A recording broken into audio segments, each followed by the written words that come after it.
On July 28, 1943, Second Lieutenant John "Red" Morgan was serving as a B-17 copilot on a bombing mission over Germany.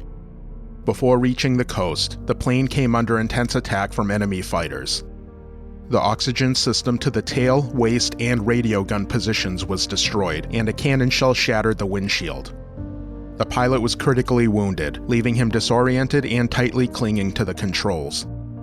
Lieutenant Morgan immediately took action, taking control of the aircraft while battling the semiconscious pilot's resistance.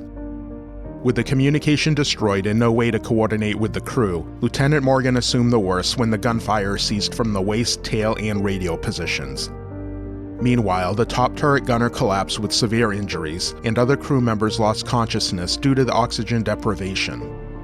Despite all this, Lieutenant Morgan made the decision to stay with the damaged bomber and attempt to keep up with their formation in an effort to protect any remaining crew. For 2 hours, he flew the bomber with one hand while holding off the struggling pilot with the other. His efforts continued until the navigator reached the cockpit and was able to assist. Lieutenant Morgan maintained formation to their target and back to safety in England. For his actions on that bombing mission, Second Lieutenant John Morgan was awarded the Medal of Honor. Lieutenant Morgan and 5 others survived the mission, but the pilot, Lieutenant Robert Campbell, succumbed to his wounds shortly after landing. On March 6, 1944, Lieutenant John Morgan bailed from a badly damaged B-17 and was captured by German forces, and he was held as a POW for the remainder of the war. He eventually retired from the Air Force in 1953 at the rank of Lieutenant Colonel and passed away on January 17, 1991 at the age of 76.